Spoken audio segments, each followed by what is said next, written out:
کرغزستان کے دارالحکومت بشکیک میں مقامی افراد کے غیر ملکی طلبہ پر حملے، پاکستانی طلبہ کے ہاسٹلز اور رہائش گاہوں کا گھیراؤ، 3 سے 6 طلبہ کے شہید ہونے کی اطلاعات، حالات سخت کشیدہ، سفارت خانہ کوئی مدد نہیں کر رہا، طلبہ کا شکوہ۔ وزیراعظم شہباز شریف کا بشکیک میں پاکستانی طلبہ پر حملوں پر اظہار تشویش، پاکستانی سفیر کو تمام ضروری مدد فراہم کرنے کی ہدایت جاری، صورتحال پر نظر رکھنے کی یقین دہانی، پاکستانی سفیر نے طلبہ کو گھروں تک محدود رہنے کا پیغام دے دیا۔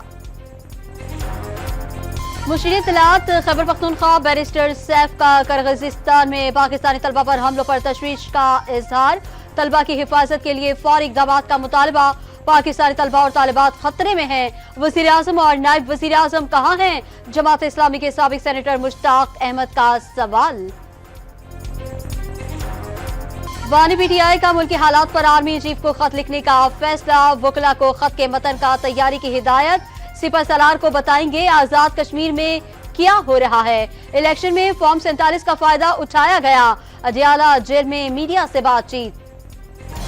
اپوزیشن لیڈر نے رانا ثناء اللہ کی پیشکش غیر سنجیدہ قرار دے دی، ڈان نیوز کے پروگرام دوسرا رخ میں گفتگو کے دوران مذاکرات کے لیے مینڈیٹ واپس، مقدمات کا خاتمہ اور کارکنوں کی رہائی کی شرط لگا دی۔ مسلم لیگ کی سینٹرل کمیٹی آج نواز شریف کو قائم مقام صدر نامزد کرے گی، وزیر اعظم شہباز شریف نے 2 روز قبل پارٹی صدارت سے استعفیٰ دے دیا تھا۔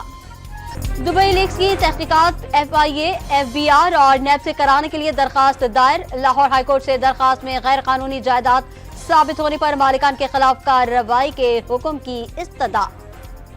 غزہ میں اسرائیلی فوج کی خون ریز کارروائیاں، صہیونی طیاروں کی رات بھر جبالیہ اور رفح پر بمباری، 24 گھنٹے میں مزید 31 فلسطینی شہید کر دیے، رفح کراسنگ پر 1 ہفتے سے اسرائیلی فوج کے قبضے کے باعث 6 لاکھ سے زائد فلسطینی انخلا پر مجبور۔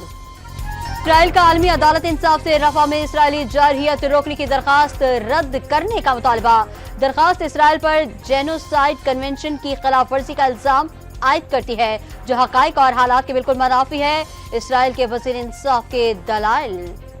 رحیم یار خان کی تحصیل صادق آباد میں پینٹ بنانے والی فیکٹری میں آگ بھڑک اٹھی، آگ نے پورے گودام کو لپیٹ میں لے لیا، فائر بریگیڈ آگ پر قابو پانے کی کوششوں میں مصروف۔ اور کراچی میں عائشہ منزل کے پل پر بریک فیل ہونے کے باعث کنٹینر بے قابو ہو کر الٹ گیا، حادثے کے بعد پل کا ایک ٹریک ٹریفک کے لیے بند کر دیا گیا۔